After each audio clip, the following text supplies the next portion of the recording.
네, 시청자 여러분 안녕하십니까, 배태호입니다. 산업 분야에서 빼놓을 수 없는 이슈 중 한 가지가 바로 기업 간 인수합병, M&A가 아닐까 싶습니다. 국내 기업들이 글로벌 기업으로 도약하기 위해 M&A를 추진하는 사례가 늘고 있고요. 또 이 같은 인수합병은 국내 기업과는 물론 해외 기업 인수합병 사례까지 빈번하게 발생하고 있습니다. 또 대기업뿐만 아니라 중소기업 간의 인수합병도 활발한 상황이라고 합니다. 네, 오늘은 국내 M&A 분야의 최고 전문가로 평가되는 한국 M&A 거래소 이창원 회장과 함께 국내 기업들의 M&A 현황과 또 발전 방향, 비전에 대해 이야기 나눠보도록 하겠습니다.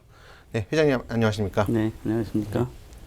네, 그리고 저를 도와줄 장민선 기자도 함께했습니다. 네, 장민선 기자 안녕하십니까? 안녕하십니까? 네. 그 한국 M&A 거래소 지금 이제 대표 회장을 맡고 계시지 않습니까? 이 한국 M&A 거래소, 영어로는 KMX라고 제가 알고 있는데요. 이게 어떤 조직인지 설명을 좀 해주시죠. 네, 그 한국 M&A 거래소는 이제 중소기업 M&A 매칭 또 M&A 중개를 위한 전문 조직으로서 현재 국내 최다 M&A 정보를 보유하고 있고요. 또 최대 M&A 플랫폼 조직입니다. 그리고 아시아에서 최초의 M&A M2라는 앱을 지금 운영하고 있습니다. 네, 네 그렇군요. 그 올해 상반기 주요 기업들 인수합병 건수가 전년 대비 좀 많이 줄었다고 들었습니다. 네, 먼저 이 관련 내용을 장민선 기자의 리포트를 보고 이어나가도록 하겠습니다. 한국 M&A 거래소가 발표한 2019년 상반기 주요 기업 M&A 추진 실태에 따르면 올해 상반기 전자공시 시스템에 공시된 M&A 건수는 총 328건으로 작년 상반기보다 23.4% 감소한 것으로 집계됐습니다. 상장사의 경우 153건으로 22건 줄었으며 비상장 주요 기업의 경우 175건으로 30.8% 줄었습니다. 상반기 M&A 건수가 감소한 것은 세계 경제 성장세 둔화와 정치적 긴장 등 불확실성에 따른 것으로 분석됩니다. 최근 순조롭지 못한 브렉시트 등에 따른 불안정한 유럽 증시 전망, 그리고 미국, 중국 간 무역 분쟁 여파 등에 따라서 그동안 이어져 온 M&A 시장의 활성화 추세가 주춤한 데 따른 것으로 보입니다. M&A 유형별로는 주식 양수도, 합병, 제3자 배정 유상증자 순으로 작년 상반기와 비슷한 양상을 보였습니다. 또 상반기 M&A 거래대금도 22조 7,655억 원을 기록하며 작년 상반기 대비 8조 4,220억 원 감소했습니다. 한편 한국 M&A 거래소는 국내 최대 M&A 플랫폼 조직입니다. 약 3,500개의 중소기업 M&A 정보를 갖고 있고 해외 M&A 센터와 업무 협약, 코스닥 시장 상장 등을 준비하고 있습니다. 박센 뉴스 장민선입니다. 네, 그 M&A 하면 많은 분들께서 그 쓰러져가는 기업을 큰 기업들이 헐값에 사들이고 또 이 과정에서 많은 인력들이 일자리를 잃는 모습 아마 기억하실 수도 있을 것 같습니다. 이른바 그 적대적 M&A가 사실 우리 국민들께는 더 많이 알려져 있을 것 같은데요. 요즘은 이런 분위기가 변하고 있다고 합니다. 기업의 성장을 위해서 더 큰 그 외관을 갖추기 위해서 시너지 효과를 내기 위해서 인수합병 거래가 잦다고 하는데요. 이 같은 M&A 시장이 그 국내 경제 영향을 받을 수 없다 보니까 현재 그 세계 경제 성장세 둔화와 또 정치적 긴장 등의 불확실성으로 인해 다소 주춤하고 있는 게 요즘 현실이라고 합니다. 네, 이런 이야기 본격적으로 또 나눠보겠습니다. 그 산업 경쟁력, 또 기업 성장을 위해 중소기업 M&A 활성화 꼭 필요하다는 이야기가 많습니다. 중소기업 M&A 왜 중요한지 살펴볼 텐데요. 장민선 기자 이 부분 취재하셨죠? 어떻습니까? 네, 맞습니다. 우선 인수기업과 매도기업을 구분하여 설명할 수 있습니다. 기업 매도의 경우 기업이 어려워서 기업 매도, 즉 M&A를 희망하는 경우, 또 아니면 M&A가 안 되어 어려움을 겪는 경우가 속출하고 있는데요. 일반적으로 부도, 도산 등 기업의 M&A가 안 되어 일어나는 경우이며 이런 경우 채무는 기업의 오너가 평생 갚아야 할 몫으로 남게 됩니다. 잘 나가는 기업이 매도를 하는 경우에도 비록 지금은 잘 되고 있지만 기존 오너에게는 기업이 계속 성장할 수 있도록 투자와 마케팅을 쏟아부을 수 있는 여력이 부족할 수 있습니다. 네, 기업 인수의 경우에는 기업 인수를 통해 인수자는 성장 동력 획득, 사업 규모 확대, 경쟁력 제고, 시너지 제고, 성장 확대 전략 수행으로 더 큰 기업으로 성장할 수 있는 기회를 갖게 됩니다. 네, M&A의 모습이 이제 그 잘 몰랐던 부분들, 우호적인 M&A가 이제 주로 부각되면서 그 M&A 시장도 좀 커지고 있는 것 같은데요. 근데 그 특히 이제 중소기업의 그 뭐 M&A 시장이라고 표현할 수 있을지는 잘 모르겠지만 이 인수합병이 활발하게 이루어지고 있다고 들었습니다. 이제 현재 그 중소기업 간의 M&A 시장 어떻습니까? 네, 우선은 그 기업 CEO의 M&A 마인드가 지금 많이 변하고 있다고 생각을 합니다. 네. 과거에는 특히 일부분, 특히 특정 시너지 분야의 M&A를 생각하고 있었는데 지금은 시너지도 폭넓게 지금 추구하고 있고 또 시너지가 없더라도 성장 전략, 또 특히 성장 잠재력이 있는 기업을 인수해서 더 크게 성장하려는 목적으로 M&A를 많이 하고 있습니다. 거기에다가 또 매도할 때의 기업의 매도 목적이 아주 다양하게 변하고 있고요. 또 인수자도 인수 목적이 아주 다양하게 변화를 하고 있습니다. 그래서 전반적으로 M&A 시장이 상당히 크게 증대되고 있다 이렇게 생각을 합니다. 예, 그렇군요. 네, 그럼 그렇다면 이제 기업 간 인수합병 어떤 논리에서 좀 진행이 되고 또 기업 간의 M&A 활성화가 필요한 이유는 어떤 이유 때문일까요?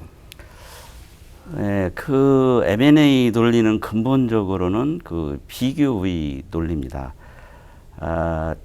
다시 말해서 그 어려운 기업이 이 어려운 상황을 탈피하기 위해서 M&A를 하고 있고요. 네. 또 잘 나가는 기업이 더 잘 나가기 위해서 M&A를 합니다. 예를 들어서 잘 나가는 기업이 나는 성장성도 높고 이렇게 계속 매년 이익도 많이 나는데 M&A를 할 필요가 있겠는가 이렇게 생각하는 경우가 있는데 그것은 상당히 잘못 생각하고 있다고 봅니다.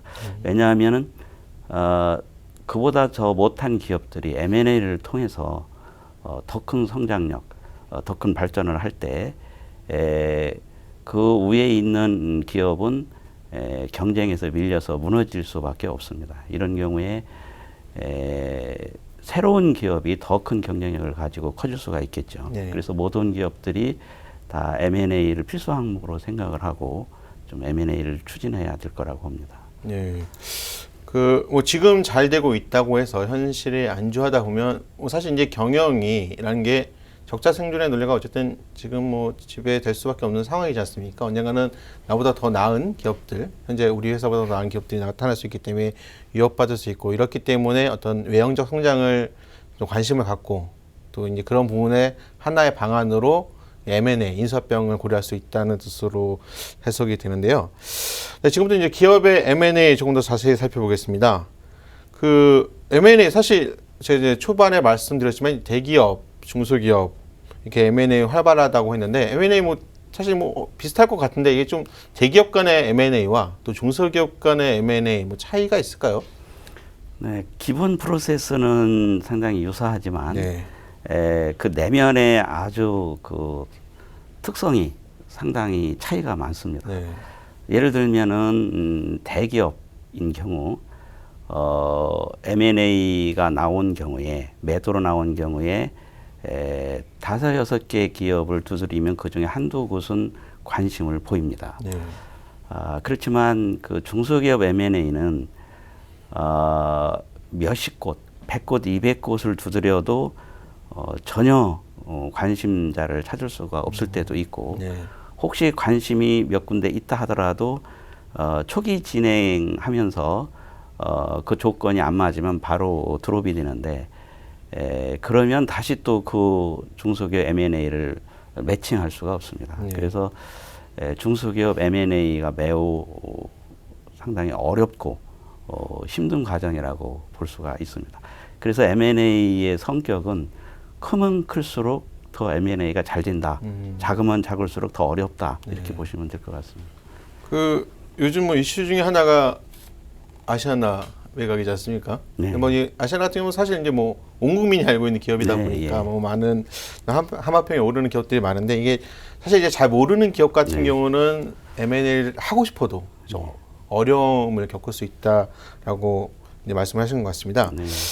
근데 이제 뭐 사실 근데 좀 궁금한 게 그렇다면 이제 뭐 물론 이제 일반적인 기업에 대해서 뭐 모든 국민이 알 수는 없지만 사실 업계에서는 예를 들면 이제 중소기업이라 하더라도요 좀 이렇게 알 수 있을 것 같은데 그럼에도 불구하고 지금 뭐 기존의 환경에서 이런 중소기업 간의 M&A가 진행되는데 어려웠던 뭐 한계 그런 문제들이 있었을까요? 어떻습니까?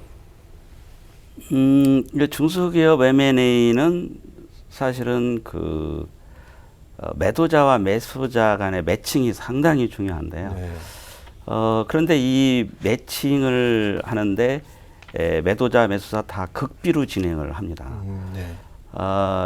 일반적으로 이제 남녀 간의 결혼과 비유를 하고 있는데요.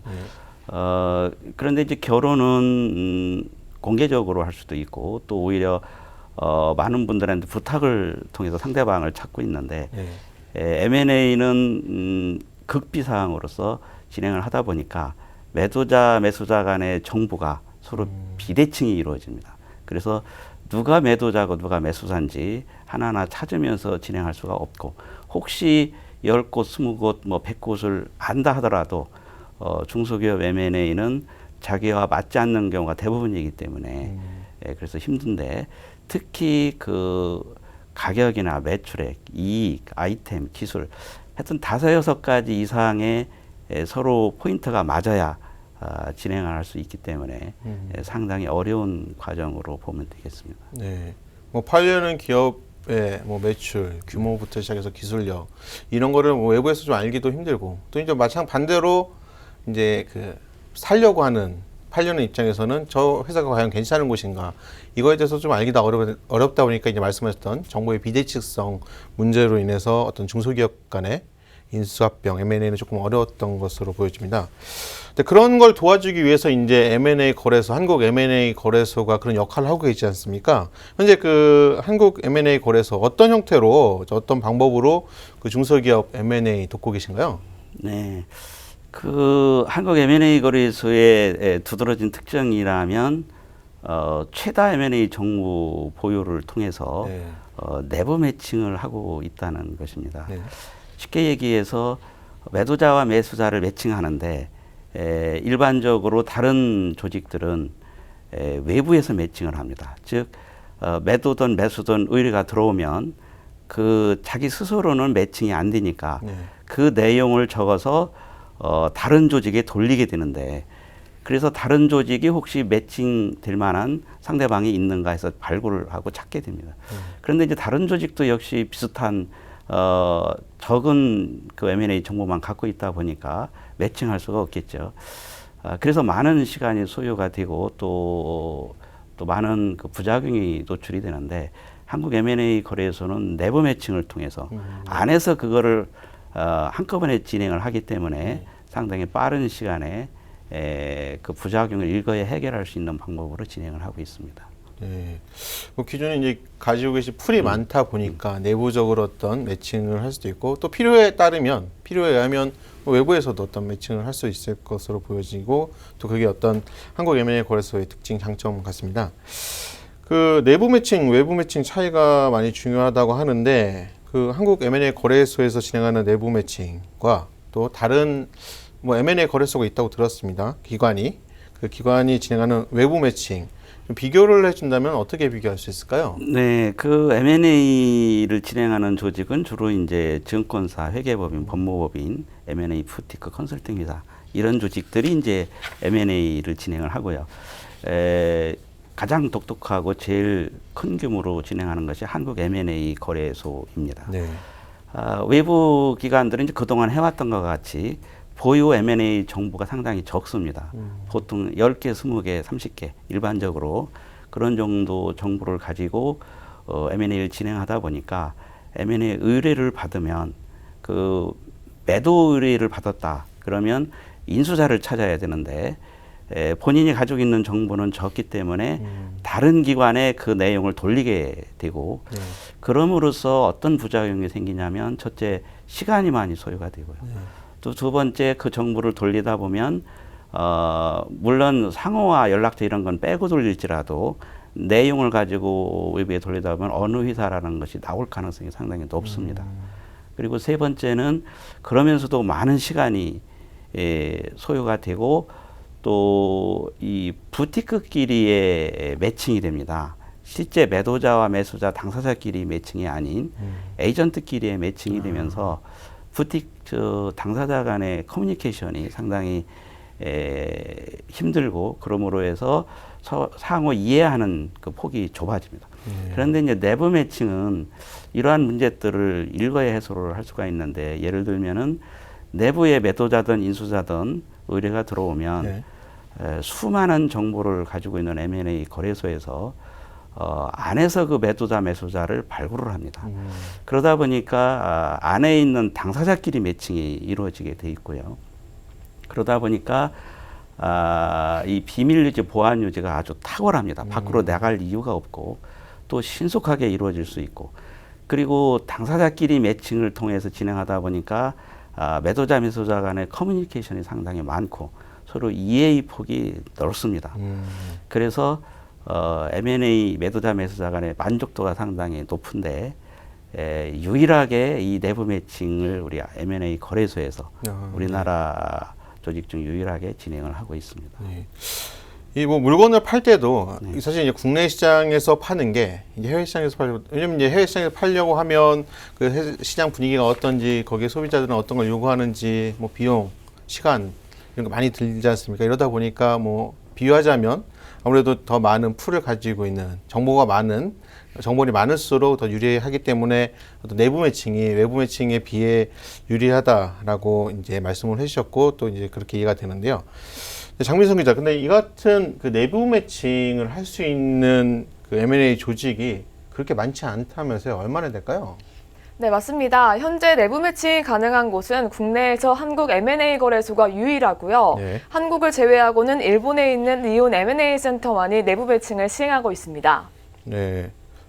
그 지금 이제 회장님께서 계신 한국 M&A 네, 거래소 맞습니다. 그리고 또 일본에 있는 리온 M&A 센터 이거 두 곳만 유일하다고 굉장히 대단한 조직인 것 같습니다. 근데 이제 한국 M&A 거래소 최근 그 중소기업 M&A 시장에서 이 높은 브랜드 가치와 또 사업적 가치를 가진 것을 평가받는 것으로 알고 있습니다. 이 중소기업 M&A 시장에서 현재 어떤 평가를 받고 있는지, 가치는 또 어떻게 평가할 수 있는지 설명을 좀 부탁드리겠습니다. 네, 우리 한국 M&A 거래소 즉 KMX는 사실은 2014년도에 언론에 오픈을 했습니다만은 오픈하기 전에 10년간의 준비를 통해서 만들어진 조직입니다. 그래서 현재 최대 M&A 플랫폼 조직으로서 수천 명의 M&A 전문가 또 한 300여 곳의 M&A 전문 조직, 회계법인, 법무법인, 뭐 컨설팅 조직, 전문가 조직을 비롯한 이런 많은 M&A 전문 조직들이 플랫폼에 참여를 해서 우리 M&A 거래소에 M&A 정보를 제공을 하고 있습니다. 그래서 현재 한 4천여 개의 M&A 정보를 우리가 가지고 진행을 하고 있고요. 그러다 보니까 내부 매칭으로 M&A를 진행을 할 수 있게 됐습니다. 네. 그래서 그 거래소로 M&A 의뢰 보통 얼마나 들어올까요? 지금 그 M&A 플랫폼을 통해서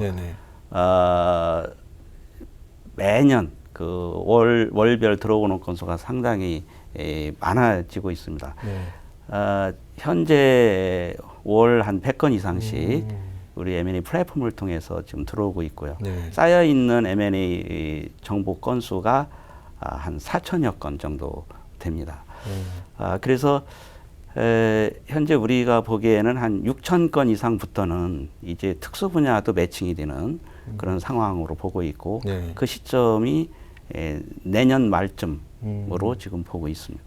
내년 말쯤이면 6천 개 특수 분야 매칭까지도 확대될 걸로 기대하고 계신 거죠? 네. 그렇다면 이처럼 그 한국 M&A 거래소의 기업 가치가 높아질 수 있었던 그리고 또 실현할 수 있었던 배경이 있다면 어떤 걸까요? 그 우리가 가지고 있는 사실은 그 공신력인데요. 과거 10년간 준비할 때 공신력을 높이기 위해서 많은 노력을 했습니다. 그래서 지금 우리 M&A 정보 또 리서치 그 통계 정보를 우리 국가 정부 각 부처에서 활용을 하고 있고요. 네. 또 많은 언론사에서 톱뉴스로 다루기도 하고 우리가 발표하는 정보를 빠른 시점에 받기 위해서 언론들이 각축전을 벌일 정도로 그렇게 지금 우리 정부를 기다리고 있습니다. 거기에 또 아까 말씀드렸던 M&A 플랫폼에 대한 가치가 네. 뭐 상당한 수준이라고 보고 있고요. 네.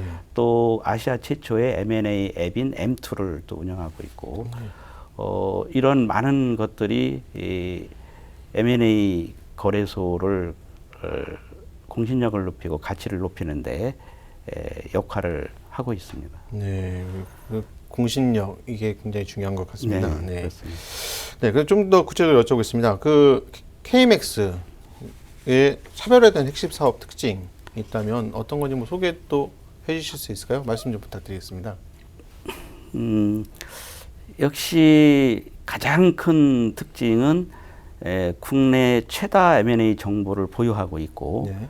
또 그 최다 정보가 더 커질 수 있는 최대 M&A 플랫폼 조직을 통해서 매일같이 M&A 건수가 축적이 되고 있다는 것입니다. 그리고 그를 통한 그 내부 매칭을 통해서 M&A를 신속하게 또 정확하게 최적의 정보를 찾아서 매칭할 수 있다는 것. 그리고 이제 이런 시스템을 통해서 매년 2배씩 커져가고 있습니다. 그래서 이런 많은 것들이 종합적으로 복합적으로 기업의 가치를 키우고 또 빠르게 성장시키는 이유가 아닐까 이렇게 생각을 하고 있습니다. 네.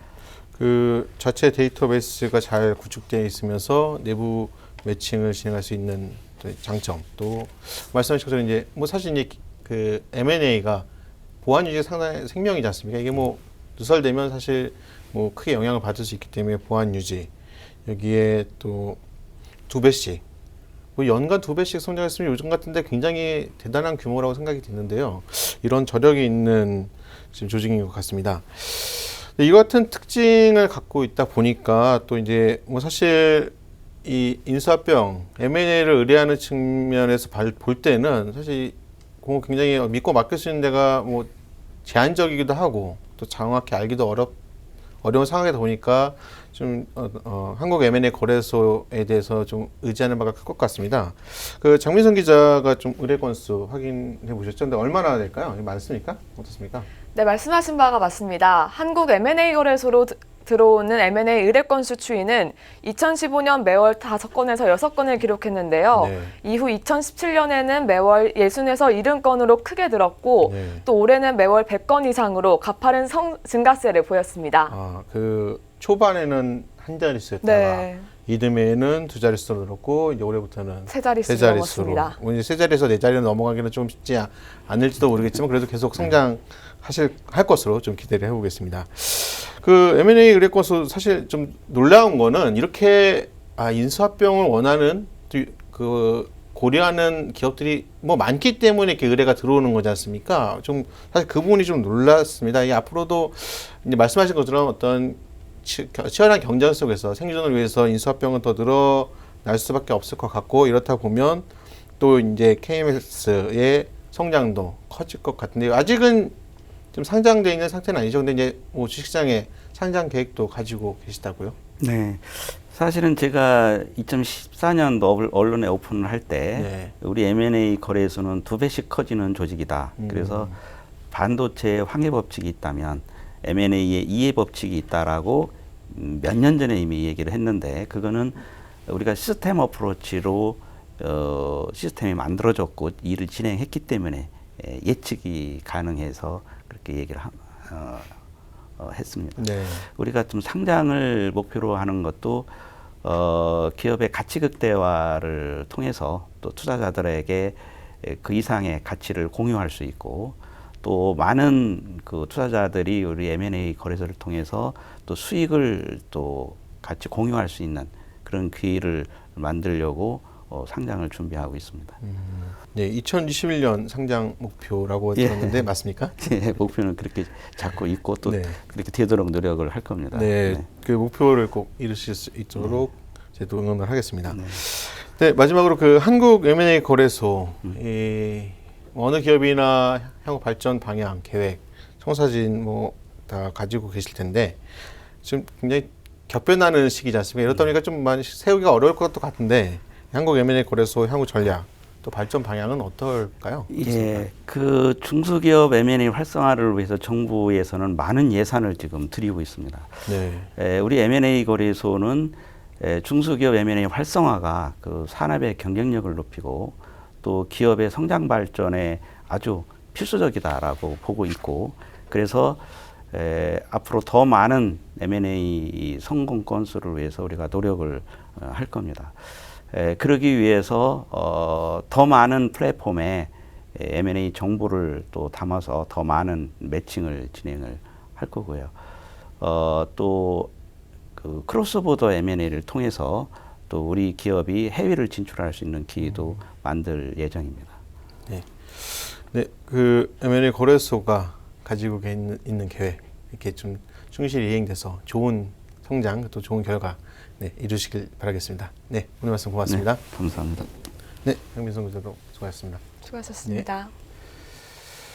네, 그 앞서 말씀드린 것처럼 과거에는 인수합병하면 적자 생존의 논리로 거대 기업이 작은 기업을 좀 거칠게 표현하면 치운다라는 인식이 강했던 게 사실입니다. 또 우리나라의 경우 그 부실기업 인수와 같은 적대적 M&A가 뉴스로 많이 보도되면서 사실 그런 부정적인 인식이 강했던 것도 사실인데요. 근데 그 기업이 있어야 근로자들이 있습니다. 또 근로자들이 있어야 기업도 운영될 수 있습니다. 이처럼 기업과 근로자가 상생하기 위해서 무엇보다 기업이 탄탄하게 설 수 있어야 되고 또 외연을 확장할 수 있어야 된다고 합니다. 이 같은 일들을 하기 위해 한국 그 M&A 거래소가 열심히 일을 하고 있는데요. 이제 부정적인 인식을 벗고 우호적인 M&A, 착한 M&A를 통해 대한민국 기업이 또 대한민국 경제가 조금 더 한 걸음 더 나아가는 데 큰 도움이 될 수 있길 기대합니다. 네, 오늘 시간은 여기까지 하겠습니다. 시청해주신 여러분 고맙습니다.